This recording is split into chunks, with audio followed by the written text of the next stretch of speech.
श्राद्ध के पक्ष में जब दाह संस्कार करके व्यक्ति घर में आता है तो अशौच लग जाता है। ये सभी लोग जानते हैं कि अशुद्धि होती है। तो उस अशुद्धि में क्या क्या नियम पालन करने चाहिए? वो नियम दो प्रकार के होंगे, शास्त्रों में बताया गया कि एक तो जो व्यक्ति दाह कर्म करेगा उसके लिए, और एक दूसरे के लिए जो उसमें कुटुंब परिवार या उससे संबंधित लोग आए। तो दाहकर्ता के लिए क्या नियम पालन करना चाहिए? कहा कि पहले दिन भोजन को क्रय करके अथवा किसी निकट संबंधी से भोज्य सामग्री मंगा करके भोजन करेगा, यानी पहले दिन घर में चूल्हा नहीं जलेगा, घर में भोजन का निर्माण नहीं, बाहर से मंगाई गई सामग्री का प्रयोग किया जा सकता है। आगे कहा कि उसके लिए ब्रह्मचर्य नियम का पालन करना पड़ेगा, भूमि पर शयन करना चाहिए। यदि भूमि पर शयन करने में दिक्कत है तो अलग से वह काष्ठ के आसन का प्रयोग कर सकता है। काष्ठ की चौकी है, उसका प्रयोग किया जा सकता है।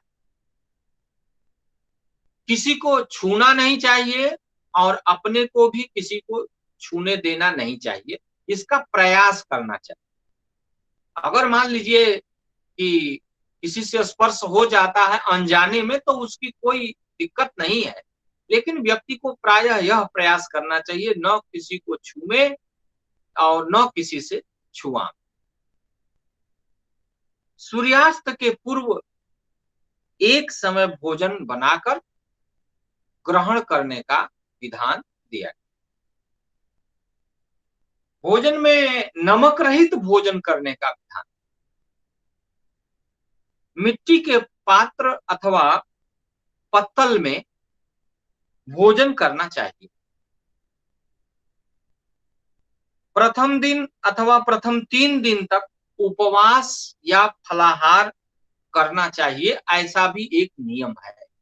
क्योंकि कई लोग पूछते हैं कि हम उपवास ही रह जाएं तो क्या दिक्कत है, तो ऐसी स्थिति में 3 दिन तक का नियम बता सकते। पहले गोग्रास निकालकर प्रेत प्रेत के निमित्त घर से बाहर भोजन किसी को दे करके तब भोजन करना चाहिए। और बहुत जगहों पर तो घटबंधन की जो प्रक्रिया होती है पीपल के वृक्ष के नीचे, तो वहां पर जो है भोजन निकाल करके अपना दिया जाता है। तो किसी को कोई ग्रहण करने वाला है तो उसको ग्रहण कर सकता है, नहीं ग्रहण करने वाला है तो वहां रखने का विधान है, वह उसके निमित्त होता है, ऐसा करना चाहिए। उसके बाद ही भोजन ग्रहण करना चाहिए और सब प्रकार के भोगों का त्याग करके दैन्य भाव से रहना चाहिए। दैन्य भाव से मतलब अपने को सामान्य तरीके से रहना है, बहुत सजा के नहीं रखना है, जिससे कि यह पता चले कि हम इस समय किसी शोक में हैं। शोक वाला व्यक्ति एक सामान्य तरीके से रहता है, तो इस तरीके से अपने आचरण व्यवहार को करना चाहिए। अब कुटुंबियों के लिए या सपिंडों के लिए क्या नियम है, उनको क्या क्या पालन करना चाहिए? का ब्रह्मचर्य के नियम का उनको भी पालन करना चाहिए, अलग अलग आसन पर शयन करना चाहिए और प्रतिदिन स्नान करने के बाद जलांजलि देना चाहिए यदि संभव हो सके तो। यदि वहां पर एक जगह पर है तब तो कर लेंगे, यदि कोई दूसरे दूसरे जगह कार्य के निमित्त गया है तो उसको दिक्कत होगी, तो संभव हो सके तो जलांजलि देना चाहिए। जो लोग एक जगह है उनको अवश्य ही देना चाहिए। मांस आदि आमिष भोजन पदार्थ वर्जित है। शरीर में तथा कपड़ों में साबुन आदि लगाने का भी निषेध है। केशों का मार्जन, तेल मालिश, क्षौर कर्म ये सभी वर्जित हैं। पहले, तीसरे, 7वें, 10वें दिन बंधु बांधव एक साथ भोजन करें, यह भी विधान दिया गया है, लेकिन इसमें जहां तक सामर्थ्य हो वहां तक पालन करें। मंदिर में नहीं जाना चाहिए, देवताओं का पूजन नहीं करना चाहिए, देव मूर्ति का स्पर्श निषिद्ध है। किसी के घर में अगर भगवान जी हैं तो उनका पूजन किसी ब्राह्मण से करवा देना चाहिए, या फिर अगर वो चल मूर्ति है तो उनको मंदिर में रखवा देना चाहिए। उतने दिन तक पंडित जी को बोल करके उनसे पूजन करवा सकते हैं जब तक अशुद्धि है तब तक। और किसी को न तो प्रणाम करना चाहिए न आशीर्वाद देना चाहिए। यह भी अशौच जब तक है, यानी उस समय से लेकर के 10 दिन तक का नियम यह पालन करना चाहिए। इसके बाद एक और बात कहते हैं कि जिससे संबंध, दूसरे का भोजन नहीं करना चाहिए और दूसरों को भोजन भी कराना नहीं चाहिए। ये दूसरे लोगों के लिए है, मतलब दूसरे मतलब जो एकदम अनजाने हैं उनके लिए। तो इस प्रकार से यह जो है संघ का और कई आचार्यों का मत, और उनके मत से यहाँ जो विधि है वो वर्णित है। साथ ही कहा कि इसमें देशाचार की प्रामाणिकता ज्यादा होती है, क्योंकि पारस्कर गृह सूत्र में लिखते हैं कि विवाह श्मशानयोः ग्रामम प्रविशतात्,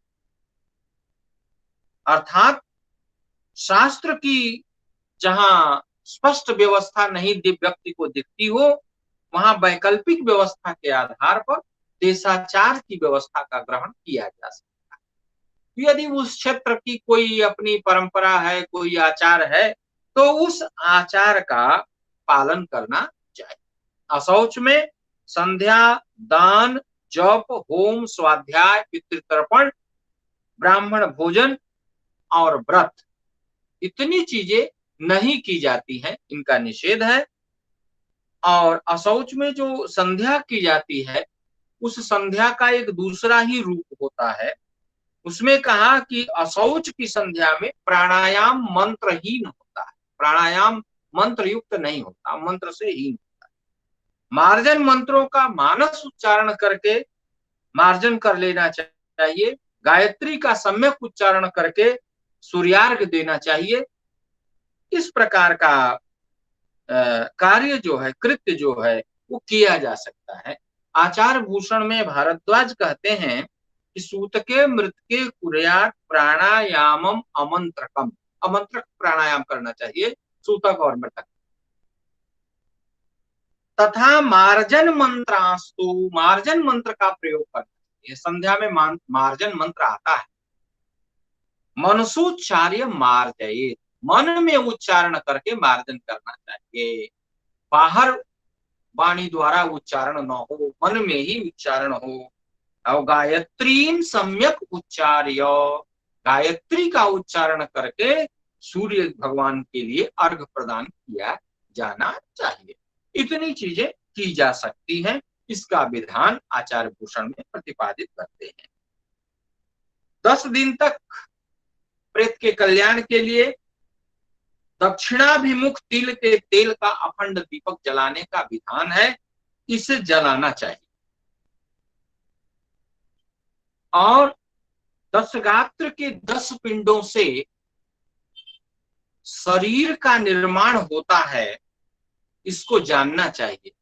प्रथम पिंड से सिर का निर्माण होता है, दूसरे पिंड से कर्ण का माने कान का, तीसरे से गला, स्कंद, भुजा, वक्षस्थल का, चौथे से नाभि का, पंचम पिंड से जानु, जंघा, पैर इत्यादि का, षष्ठ पिंड से मर्म स्थान का, सातवें पिंड से सभी नाड़ियों का, अष्टम पिंड से दंत इत्यादि लोम इत्यादि का, और नवम से वीर्य एवं रज का, और 10वें पिंड से शरीर की पूर्णता होती है।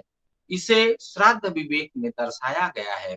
इसलिए 10 गात्र तक 10 पिंडों को देना अनिवार्य है, क्योंकि उससे एक संपूर्ण शरीर की जो प्रक्रिया है वह पूर्ण होती है। श्राद्ध कहाँ कहाँ करना चाहिए? कहा शून्य स्थान, गौशाला, नदी तट, एकांत स्थान में श्राद्ध करने से पितर संतुष्ट हो। लेकिन जिस भूमि पर श्राद्ध करना चाहिए वो भूमि दक्षिण की ओर ढाल वाली हो, गोमय इत्यादि से लीप करके उसको बढ़िया से पवित्र बना करके वहां पर श्राद्ध किया जा सकता है। तो इस प्रकार से बहुत सारी चीजों का विधान यहाँ प्रतिपादित। इसी के साथ मैं अपनी वाणी को विराम देता हूं। धन्यवाद, नमस्कार।